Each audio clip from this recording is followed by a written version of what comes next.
Welcome to Command Control Power, a weekly podcast hosted by 3 certified members of the Apple Consultants Network, drawing from over half a century of combined experience. We talk shop, interview vendors and colleagues, and share what we've learned while operating our technology consulting practices. This is Joe Saponare of CyMac, and my 2 co-hosts are Jerry Zigmont of MacWorks and Sam Valencia of the HCS Technology Group. Hey everybody, it's our 9th anniversary. That's right, we've been recording Command Control Power every week since June 2013. For the freshest content, a peek behind the scenes, and more candid conversation about running our businesses, dealing with clients, fixing tough technical issues, and everything else you love about Command Control Power, we invite you to join us on Patreon so you don't miss any of this great content. Go to commandcontrolpower.com and click support. Pledge monthly, and you can instantly subscribe to the weekly patron-only shows right in your favorite podcast app. So, Joe, you had some dinner at your parents' house, and you were saying Comcast said they had a problem with the router? Well, that would have seemed even more like a scam because they have Optimum as their provider. But yeah, I got a text from my dad today. This morning, I'm like scrambling with 5 other things going on, and I got this text from my dad. He's like, "Hey, do we need a new router?" He's like, Optimum. Let me see what he says here. He goes, he's like, Cablevision guy is here and thinks something is wrong with the router. Can you tell if it's wrong?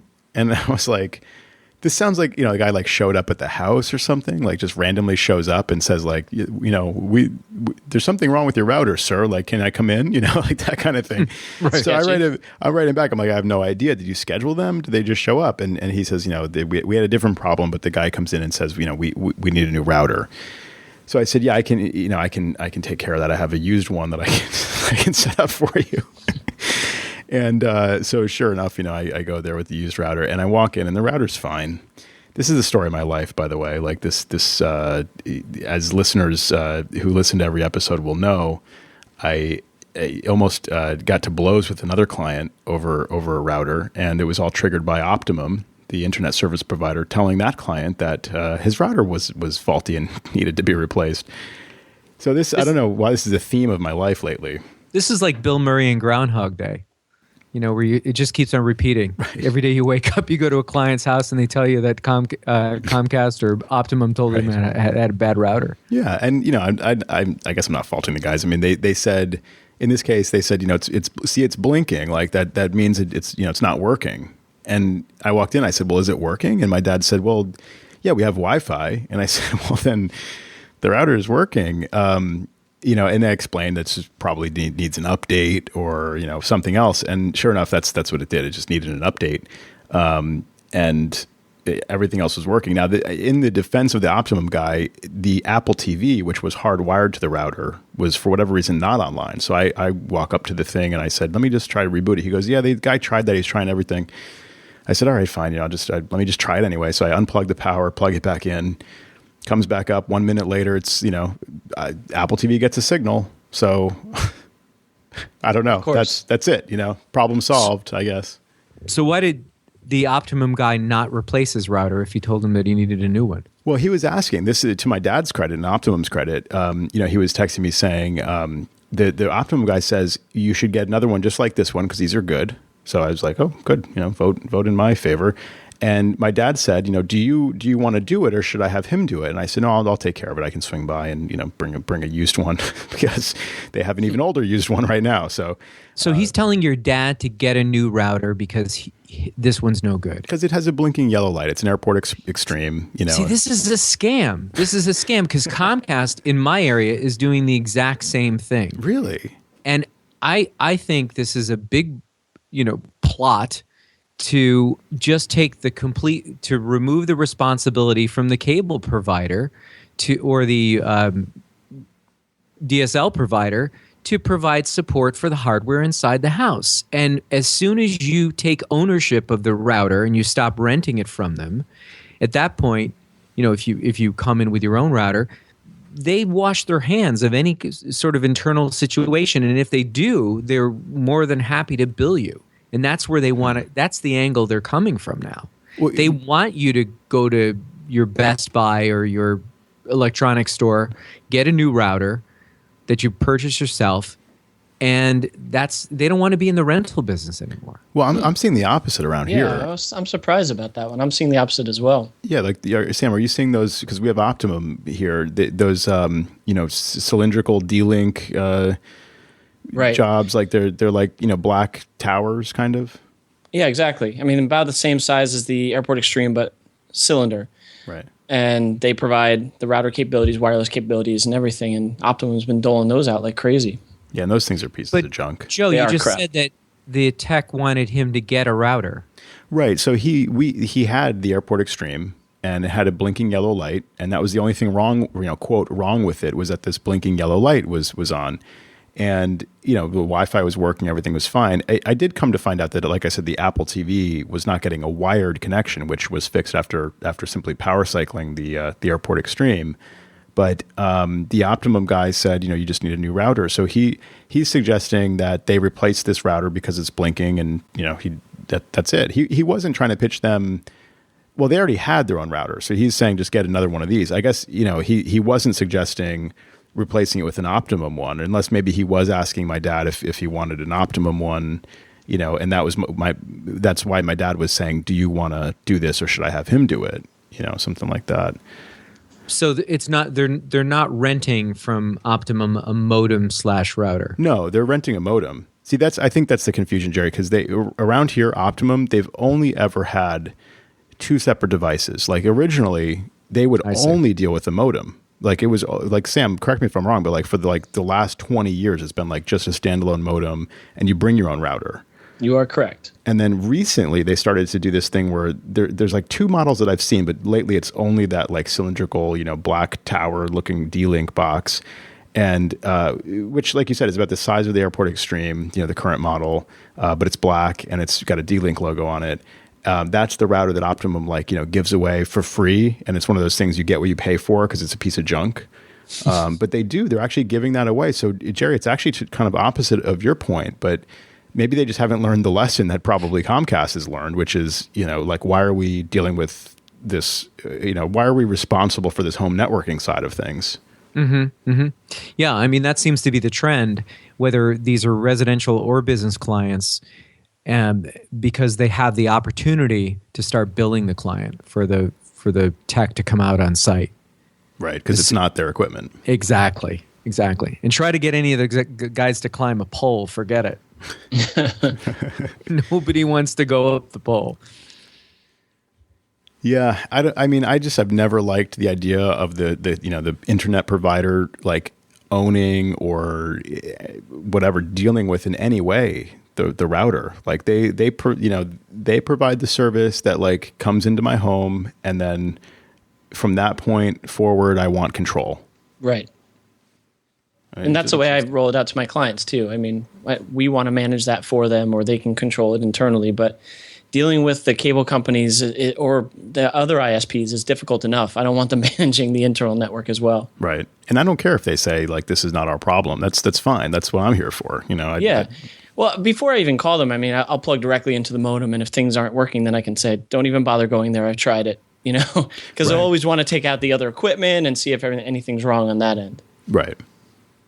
And then when clients call you and say like our network is down, our typical policy is like, let's figure out how it's down, where it's down. Is anything working? No. If the entire network is down, then typically what we do is we just stop everything. And when frankly, we could troubleshoot, and maybe it would be successful. But I think the network being down is actually an opportunity that clients should probably take advantage of, because that's when you can get somebody on the phone at the ISP to like just detect what's wrong. So they can come in remotely and say, I'm getting a signal to your modem, but there's no device behind the modem. I'm not seeing your router.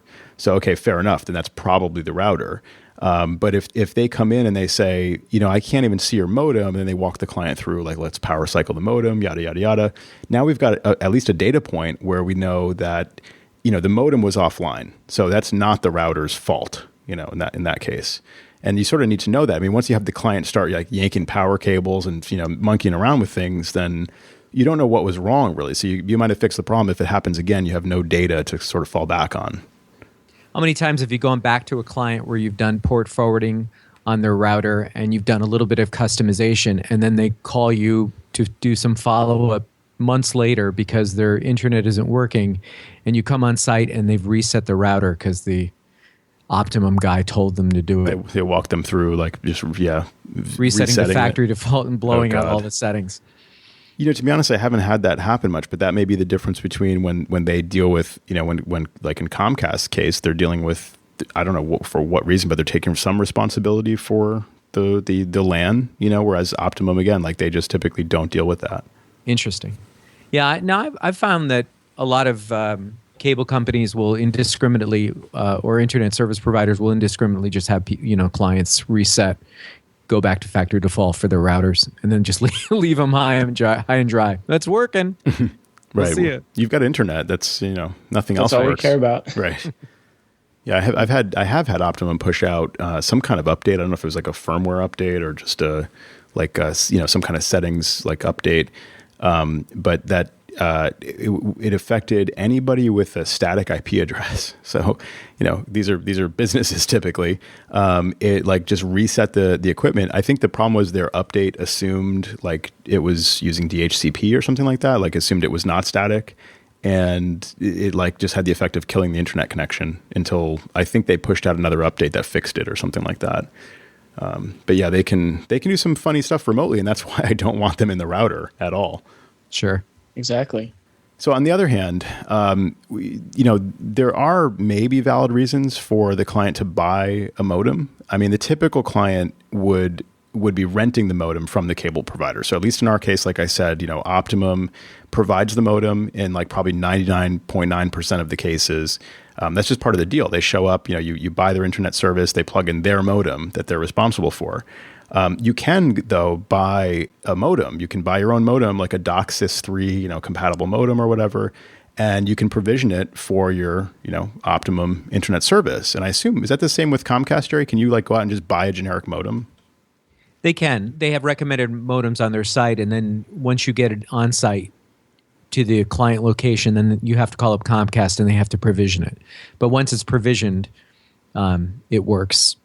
So, I guess the benefit there is like, I don't know, I've encountered these clients where they don't like the idea. They're allergic to the idea of like just paying a monthly fee for anything. So if they can buy something up front, like a modem, and then just have it, they'd rather do that than pay the internet service provider to essentially rent the modem.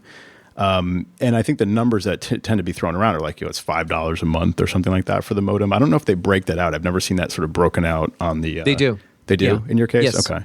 Yep. So you could save, a whopping $5 a month, let's say, or whatever it is. And okay, maybe over the course of 3 years or something, you benefit, or even 2 years.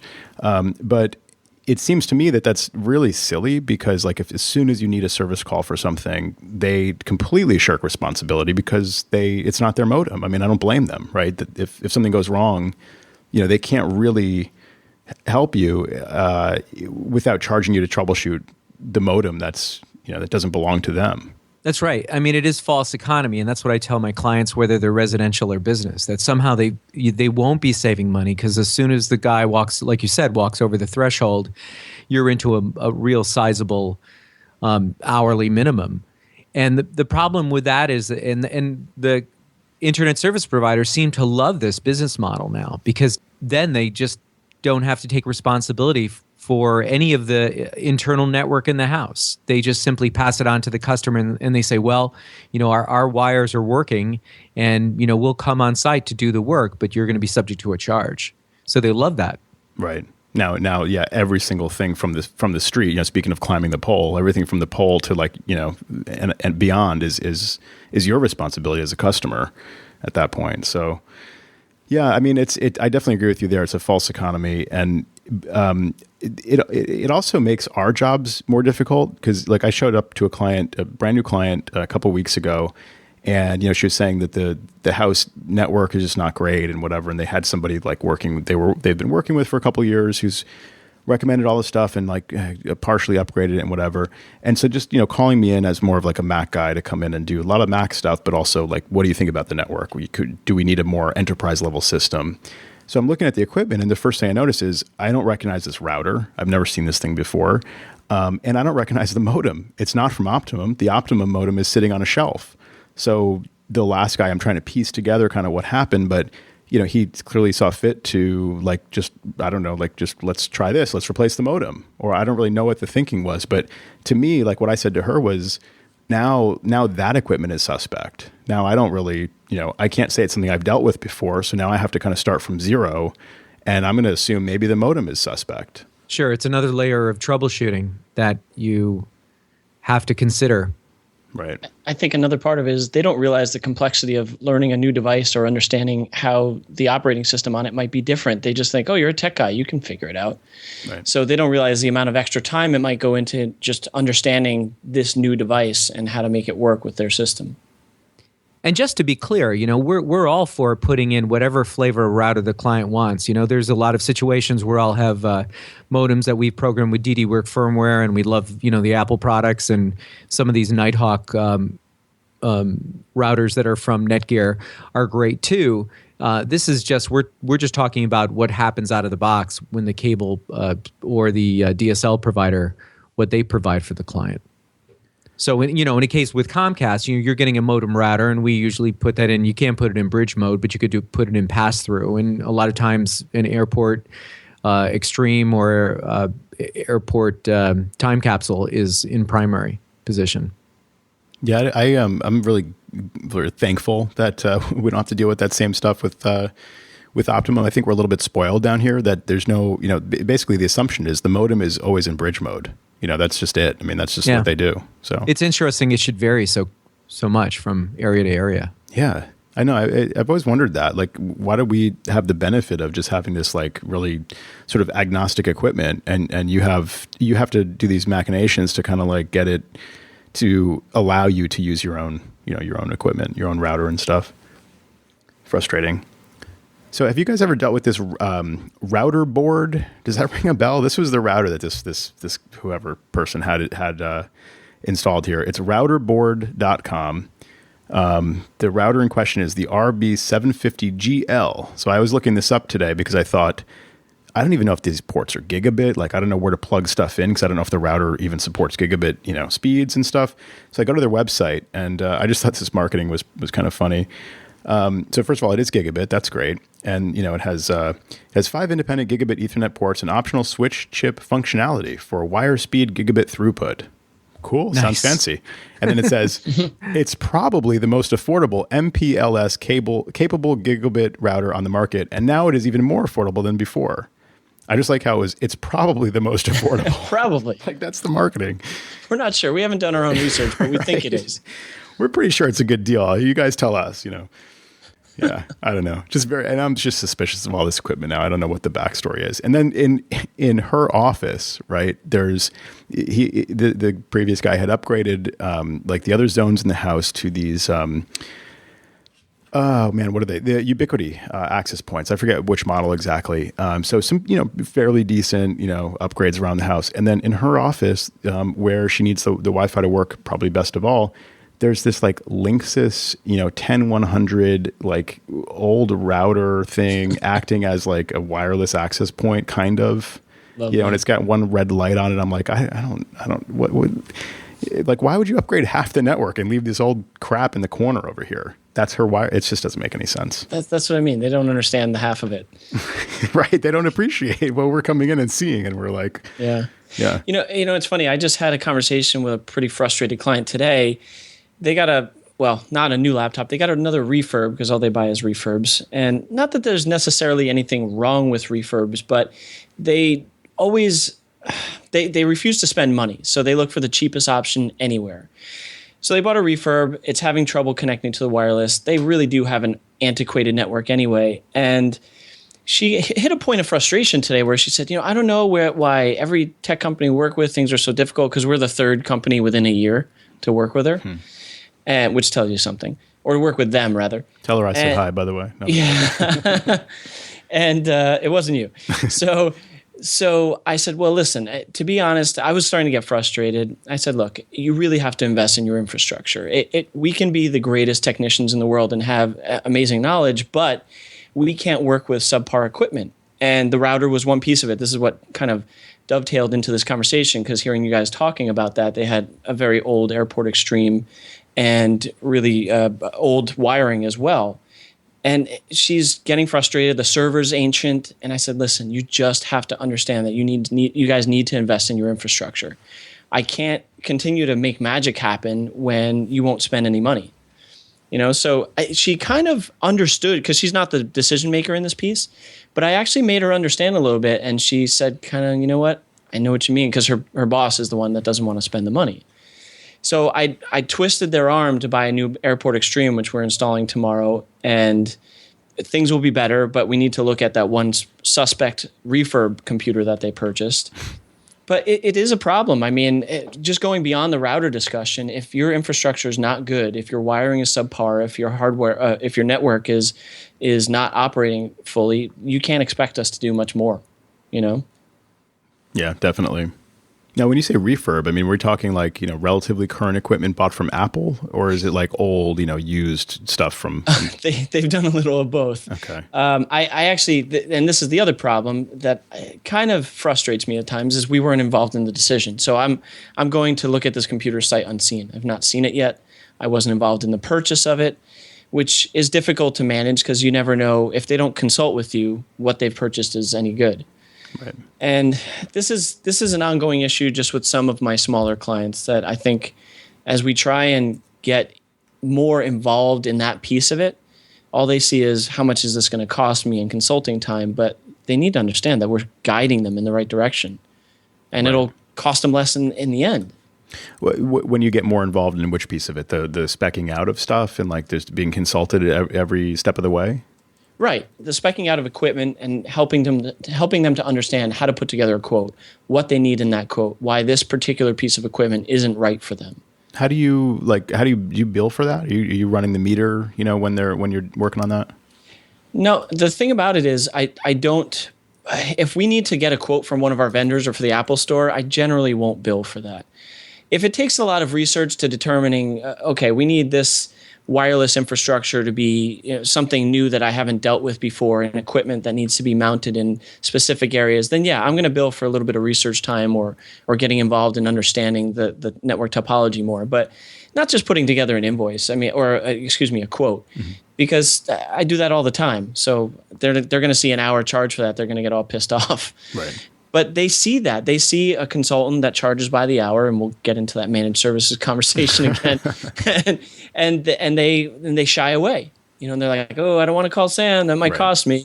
So that of course does lead down the road of if we have consistent billing for them, they're not as concerned about that. But what's funny though is that they resist calling you because they're seeing dollar signs. They know like they're watching the time tick up on their iPhone as they're talking to you, and you're saying diligently like, you really should consider this for this reason, and they're just like sweating that is there going to be a bill for this and whatever, and so they don't call you in the first place because they're concerned about that.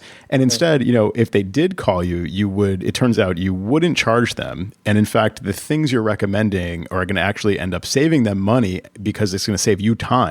So you're going to end up billing them less overall if they call you first.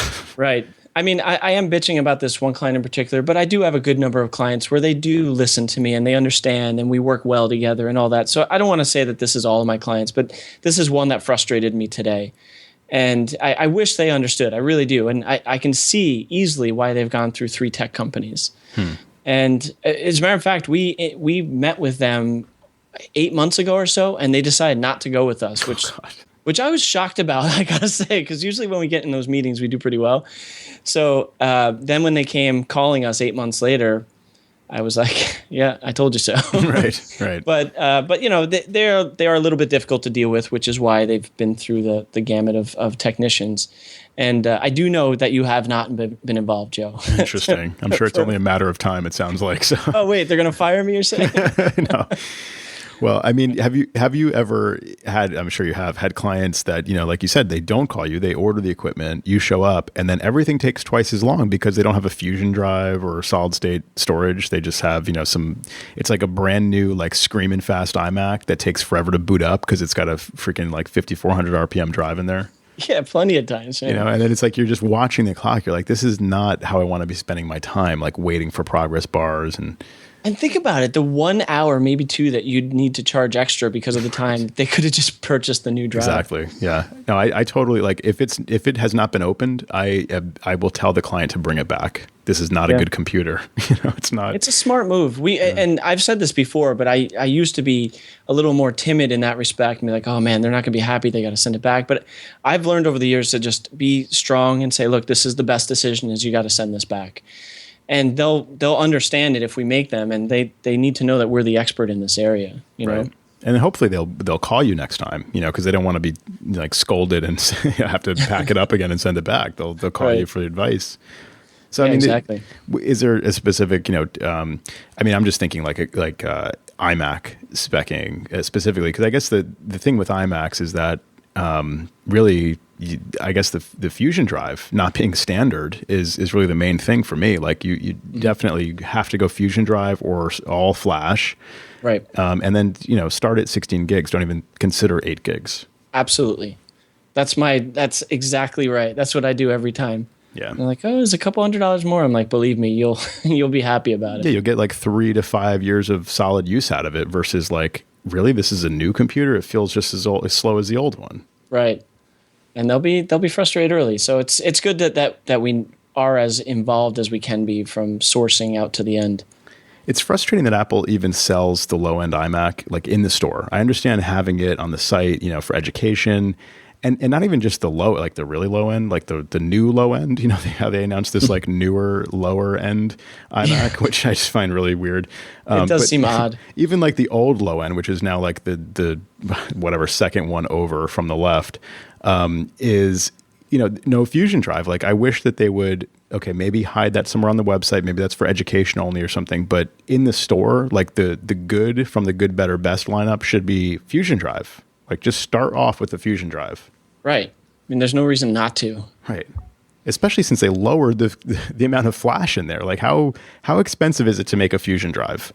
$10? I mean, the flash. What's the flash memory now? It's like starts at like. Is it like 32 gigs? It's something really like much smaller than before. It used to be 128 across the board. Right. No, I can't remember. Is it really 32? I think so. My understanding is that if you want the full 128 gigs, you've got to go, I think 3 terabyte. Maybe the 2 terabyte also has that. Yeah, but I hear what you're saying. So it could be a lot smaller than I even thought. Yeah. So and therefore cheaper. Like, right. Why even offer? I understand about margins and like they can charge an extra 100, but still offer a price that looks really, looks really low to people. But just I don't know, suck it up. Like whatever, make that money up somewhere else because it's really not a good experience if you don't have a Fusion drive these days. Yeah, it's funny though. I come to really appreciate the business that I'm in and the line of work that I do with Apple in particular, because I had the other day to set up 25 Dell tablets for a client that uses this specialty software that only works in Internet Explorer. And there's still something like that? You know what? I find a lot in the medical field and things of that nature that software has those really ancient restrictions. Mm-hmm.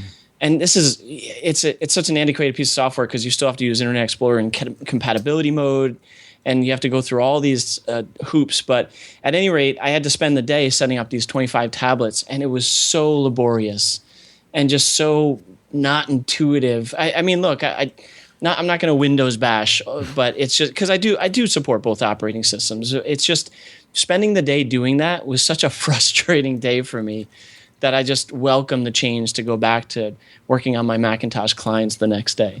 Yeah, I will Windows bash. I mean, like, don't even get me started. But yeah, no, I mean, I totally hear you. I wouldn't wish that on anybody. And I really honestly don't know what, how those Windows people can get through a day with that stuff. Sometimes it's just so frustrating. So many little things that just sort of bother me, looking at their software. Like, have you seen the Windows 10, like, I guess it's like just part of the installation process. It's just formatted really weird. It's like, who designed this? There's like a big box with like a hairline outline on it. And then there's like text in like all the way against the like bottom. And it's like just, there's no margin. It's just like really poorly laid out. Just weird things like that. It looks like unfinished, and it makes you wonder, like, is this really like, it just makes you wonder about the whole system, I think. I don't know. Yeah, I will say overall 10 is far better than 8, so they got that going for them. Right. I mean, every other operating system is pretty good. So 10 was a good combination of the things that were missing and poorly done in 8. But still, yeah, I mean, it's just a frustrating experience. And I welcome the change. I finished that day all tired and annoyed. And then the next day, I start working on Macs again. I'm like, oh, so much better. Nice. So I do have a little bit of follow-up from a couple episodes ago when I was working on things like the spoofing issues and the double migration for email. So just to give a little bit of background, we had this double migration situation where we had an older provider and we needed to move them to Google for their domain, and Google did not allow a migration with a site that didn't offer SSL, and this ancient provider didn't offer SSL. So our master plan was to do a migration to Rackspace, which did accept the migration through the migration whiz, and then migrate that to Google. And it was so smooth. I mean, I expected just, problems, I don't know, with issues. But the good part, just to kind of fill in everyone in, is we didn't have to move any DNS MX records or anything like that until the migration was complete, which was excellent. I thought we might have to change DNS twice, which you'd have to wait for the propagation time and all that stuff. But we ended up doing the original migration to Rackspace. That came over relatively quickly in a few hours. Then we set up the email accounts in Google and migrated over to there using Google's migration tool, and then moved to MX records, and it was a beauty. We started it Friday evening, and we were almost fully operational Saturday afternoon. And I'm so psyched because, instead of one point of failure with migrations, you could have two, obviously. Right. And credit to my partner who figured that one out, and that was really cool. So I did want to follow up and let everyone know that it went smoothly, and my client's happy. Oh, that's always good to hear when something goes smoothly. Yeah, right? That's awesome. And the fact that you didn't have to update the MX records and wait for it to propagate and then do it again, later. Right. You could just essentially used Rackspace as kind of just like a holding tank, just a shell for the email. Yeah, they were the conduit for just moving it over. That's great. Yeah, and everything worked great. I mean, I was pretty psyched. The other issue we'd been having, and I know a couple of people had shared some input with us, Dave Provine being one of them, about the spoofing issue I was having with the other company, is we ended up going with, I think I started talking about this last time, we started going with SonicWall hosted email filtering for this particular client. Mm-hmm. And I spent a lot of non-billable time trying to sort it out. And I'll spare you the gory details, but it just wasn't working. So every time we had it set up with SonicWall, where essentially mail would flow to SonicWall and then flow to the mail provider, every time we changed MX records, just email ceased to function completely. So it was a long process where we found out that instead of pointing to the hosting provider's inbound mail server by DNS name, we had to give specific IP addresses, which were hard to acquire. And anyway, long story short is we got the setup working where we have SonicWall now filtering the mail. We have some anti-spoofing mechanisms in place. And one such feature was you can set SPF records to what's called either a soft fail or a hard fail to reject messages from certain domains if they don't match certain requirements. So what Dave Provine had said in his email to us was that a soft fail isn't what happens is it just marks those messages as junk, I believe. So a hard fail would actually delete them and not the users wouldn't even see that these messages are coming in, right? Which was part of the problem. They were getting spoofed like crazy, and they would see all these junk messages flow through. So long story short is in that scenario, after a lot of trial and error and trials and tribulations, we got SonicWall set up with that one. And I don't know if Joe, have you ever worked with SonicWall for email filtering for any of your clients? No, I have not. When it gets set up, it's actually pretty good. It has a lot of cool rules, individual settings that you can make per user, and have junk summaries sent to the users on a regular basis. And I think it beats a lot of the providers and their built-in spam tools. And it costs I think it was $10 a mailbox per. I can't remember actually how much it was, but it wasn't terribly expensive in this small office scenario. And I would recommend it if you can get it to work right the first time. Interesting. But it was a long struggle to get it to work for us. So it's a hosted solution. The SonicWall hosts the the servers that are filtering the mail. It is, yeah. Okay. And then so basically you put this SonicWall mail, spam filter in place as the highest priority MX record, right? Exactly. Yeah, exactly. And then in theory, so then the client's mail server, the actual mail server is like the second priority in case the SonicWall's offline or whatever. But SonicWall then, receives the mail typically, and then would be configured to forward to, the actual mail host, which you're saying the simple solution was you could not do that by DNS or name, by host name. You had to use IP address. Yeah. For whatever reason, that host name was being blocked from this provider. So we had to get the IPs of the actual router they used, and we were guaranteed that they wouldn't change because that was my other concern. Right. And we popped them in, and it worked really quickly. So essentially SonicWall gets the mail, filters it, sends it on, either depending on what rules you choose, like if you want to just mark it as junk or you want to put it in the junk filter, if you want things to be immediately deleted from certain domains. And we can set global policies, and then each user can go in to log into their spam filter and set user policies. And it works out pretty well with a little bit of user training too. So that's all the configuration in the SonicWall, but then there's also the SPF record side of things, which relates to the mail that comes through that purports to be from your client's domain, but it's actually just sent by by anybody. Yeah, we can set that SPF check on the SonicWall as well. I see.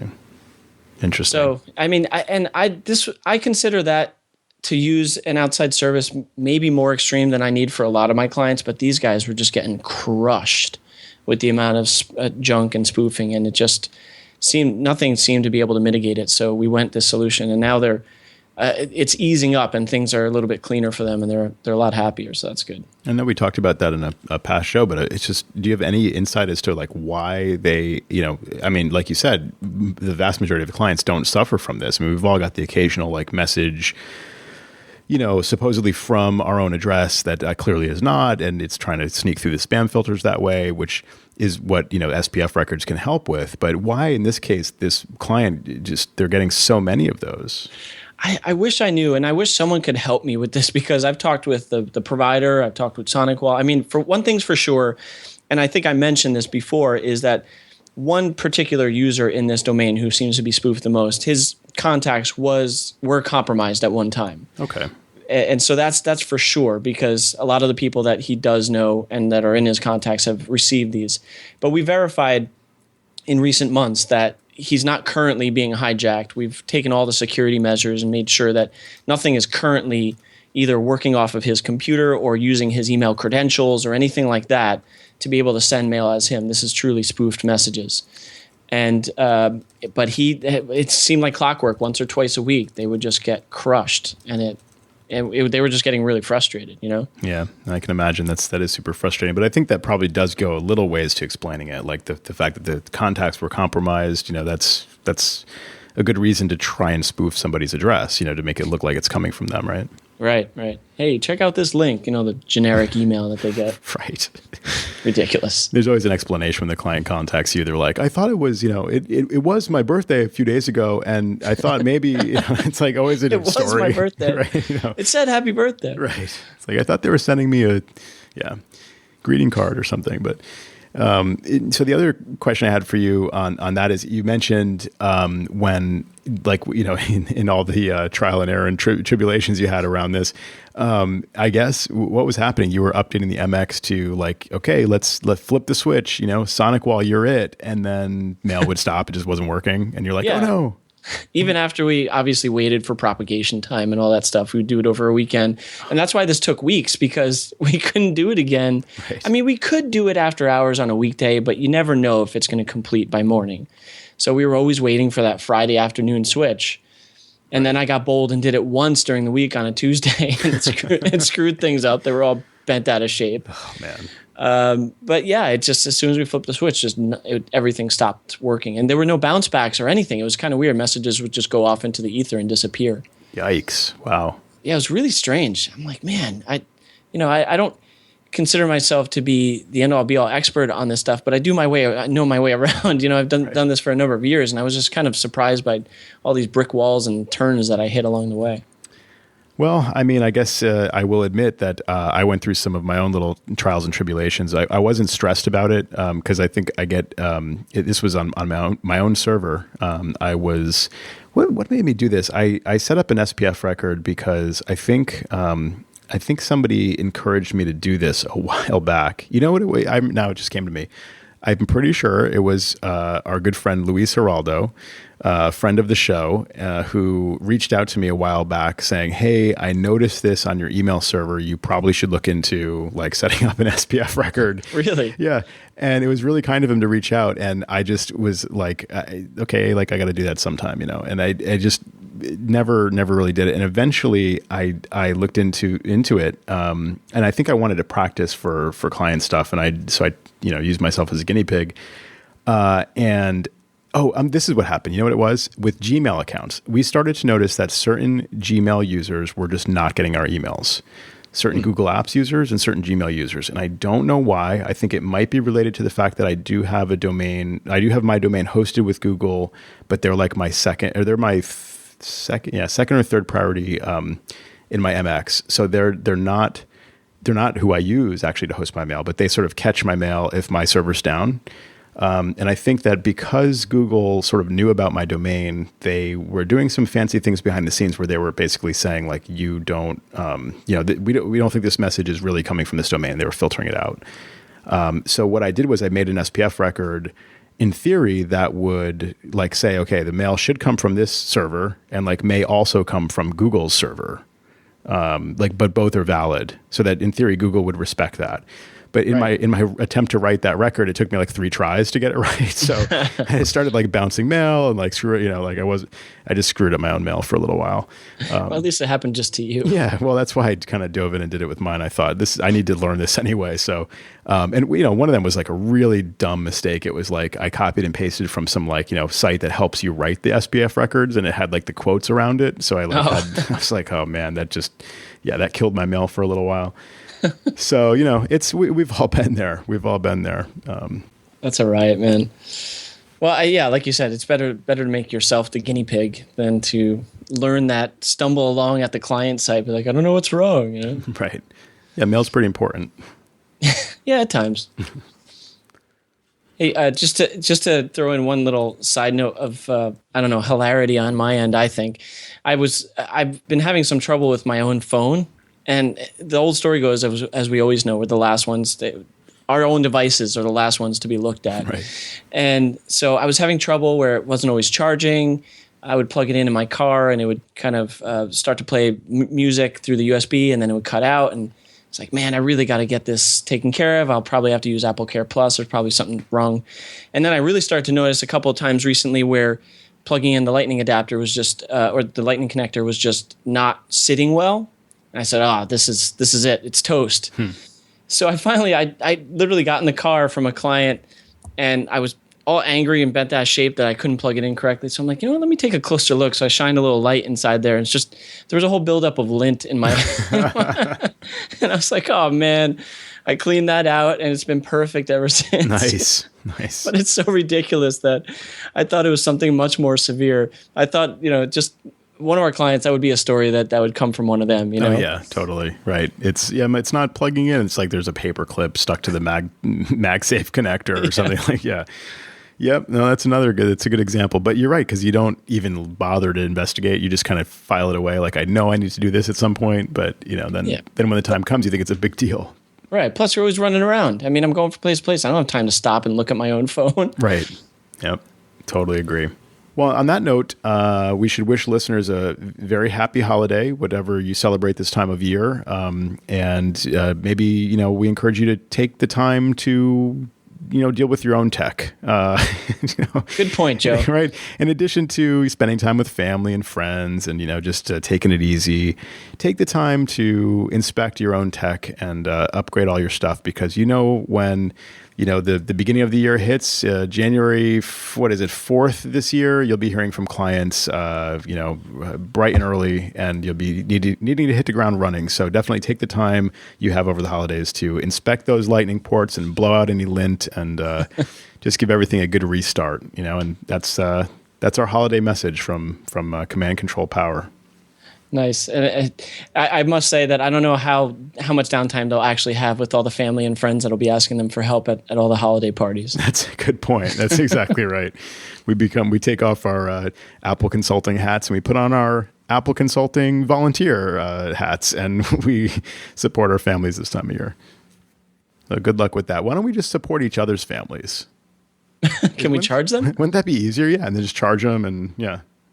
Friends and family rate. Right, that's the 50% surcharge, right?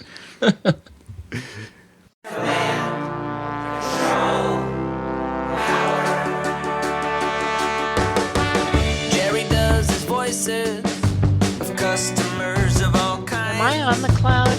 Joe spins his deeply detailed yarns all the time. I have a whole story about this. Sam is on the road again, phoning in from a hotel. At least we know where I am. Half a century combined of Apple expertise right now.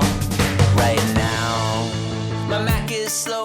Have you tried restarting? Well, the fans won't blow. Have you tried restarting? But my data is gone. Have you tried restarting? I dropped it in the pond. Have you tried restarting? Well, my coffee is cold. Have you tried restarting? Well, I'm getting old. Have you tried restarting? I fell off a horse. Have you tried restarting? I'm getting a divorce. Have you tried restarting? Command, control, power.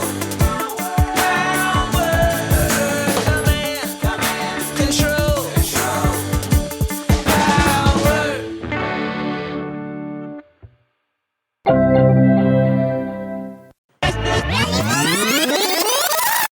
I mean, I tell them, you think you're going to be saving money, but ultimately you're not. In what way? I mean, I'm just playing devil's advocate, but in what way? We should record. We're recording. We Let's are. do it. Keep No, going. this isn't fit for broadcast. We got to do our Welcome to Command Control Power. No, come on. What? I don't want to lower the standards of the show. We got a nice show. We can be. I mean, it's great to have a conversational, but I got to know. Okay. I have to know personally when we're Okay. recording and when we're not recording. No, I mean, I said know that. we record We're everything. recording. I said we- we're recording. All right, so Yeah, let's he did. let's actually. start the show. He said Okay, we're recording. officially. No, I heard that, but suitable for broadcast. Some of my stuff is not suitable. I mean, when I temper what I say. Okay, all right. So let's Deep breath, Jerry. Deep breath. rewind.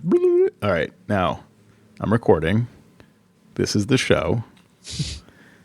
But see, we kind of like had an organic intro. We're gonna organically do it right now.